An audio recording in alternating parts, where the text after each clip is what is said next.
We just witnessed a look into the future when we discussing Victor Wembanyama versus Chet Holmgren. Lord have mercy, this was an unbelievable performance. Two freaks of nature. Victor Wembanyama in 19 minutes put up 20 points and 5 rebounds. This is just an appetizer. We all know in the preseason, they're not going to play the whole game. They're just going to play in spurts. But I definitely like what I seen from Victor Wembanyama. You are seeing that clearly he was the consensus #1 overall pick. And, and for people that's rocking with the Charlotte Hornets, it definitely hurts to see this because you start to think of this with LaMelo and all this. Just like I still get me started. But the Oklahoma City Thunder, they are going to be a very tough team. And I think keyword team, and I think that's going to be something that I think Victor struggles with initially in his NBA career. We're going to get all into it. This was a heck of a game. We got to break it down. Preseason basketball has started. Make sure you hit the like button and you subscribe to Flight Sports TV for more coverage on Victor Wembanyama, Chet Holmgren, and many others. Like I said, the NBA season is right around the corner. You don't want to miss 1 second of coverage.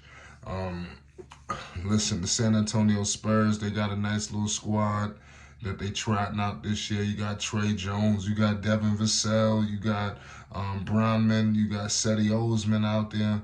You got pieces. Doug McDermott was solid tonight. Doug McDermott put up some points. I like what I seen from the Spurs. I think that they just got to put it all together, but I do think they could struggle.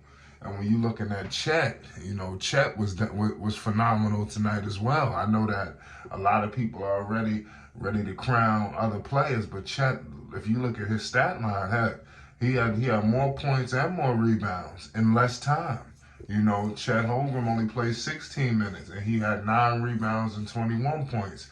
So I think this is going to be a debate and a rivalry that's brewing. I think that these two, to get through to outside the West, they're going to have to see each other.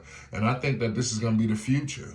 Obviously you got the teams right now that's on top, the Lakers, the Nuggets, and, the Warriors and things like that. But, when you start to think three so years from now, maybe 4, you start to look at these teams right here. And to get out the Western Conference, you're going to have to see Oklahoma City.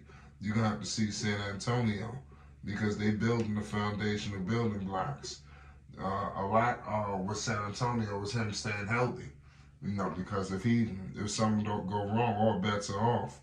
But this is a true talent that I don't think we've ever seen before. I'm telling you, I don't think we've ever seen a player like this. This man is tall as I don't know what, and I'm talking about Victor. And for him to do the things that he could do, he out there doing acrobatic moves in the paint, like he's some point guard or something. I mean, it's crazy, the things that he's doing. But Oklahoma City, to me, is clearly the better basketball team. They got better players. When you discussing players like, obviously, Josh Giddey, when you discussing Shea Gildress, Dort, let's not get started. This team got pieces. Williams, this team I like what I'm seeing from them. The Trey Mann is on this team. They just got to put it all together themselves. I think that this team could be fighting for a playing spot. Oklahoma City. They were there right there last year. Why can't it be this year? I like how they sat Chet completely. They're gonna let him completely get healthy, and I think that's gonna pay dividends. For this basketball team. But this is the beginning of the future, y'all. Two rising rookie stars. One was the #1 overall pick. One was the former #2 overall pick. The spotlight was squarely on these two 7-footers. Like I said, 7-footers who got the skill set. That's something that a lot of people don't, highlight. You talking about the size, the shooting, the athleticism, the ball handling abilities. Crazy. You got Victor out there, his defensive abilities. They both could defend, which is crazy. They got the length to pretty much shut down the paint. you know, they clean up a lot. You know, they like gonna be racist. You know, I think Victor, that's gonna be like one of his calling cards. Like, I mean, ain't nobody gonna be able to get nothing in the paint. You know, he looked like Megatron out there. Like he looked like he ain't supposed to be on the floor. That's how dominant he is. You know, so I want to give major props to him. I want to see how Popovich work it all out with him. How they figure this whole situation out. How they best utilize him. But once they figure that out, man, this gonna be a problem. Yeah, this dude is a force. I really like what I seen from Victor Wembanyama, and we didn't get a chance to see much in the summer league. You know, they was being very cautious with him. You know, as you can see, but now it's like it's gonna get to the point where they gotta let the chains go. You know, San Antonio is known for resting their guys, giving guys time, and all that old good stuff. But I think you gotta let Victor completely develop. This isn't a situation where you know you got an older player and you gotta do all this load managing. How much load managing you need? I mean, this guy's he's a #1 overall pick. You know, obviously, you know we gotta be cautious with his length, but listen, this guy's gonna be a problem. You know, keeping all the way 100 with you. So y'all let me know y'all thoughts on who's gonna be the team of the future between San Antonio and Oklahoma City. Do y'all agree with me that Oklahoma City has a better basketball team? But like I said, Victor could completely change it all.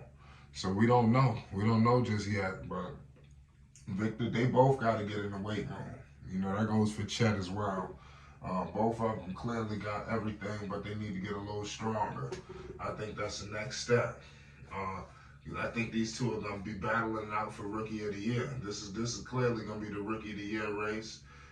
It's unfortunate that they do this because, like I said, Chet Holmgren, he basically was in the NBA system, you know, so he knows what's going on. This is his second. Pardon me. I think this is his first preseason. If I'm not mistaken. No, if I'm not mistaken, this is his second preseason. You know, I forgot exactly when he got hurt. I'm tripping, my bad. This is his first preseason, but that was summer league of this past. This was his second summer league, you know. So I mean, when you in the system, it's like the Ben Simmons dynamic. How he basically snatched it from Mitchell. Mitchell was very upset about that, but what could Mitchell do? You know, it's just how the NBA got things set up. But Wembanyama, man, it's a problem. You know, everybody is high on this kid. It was wild because just before everybody was so enamored with Victor, they was talking Chet. So, like I said, the future is now. This is going to be a budding rivalry, and we're going to be documented here at Flight Sports.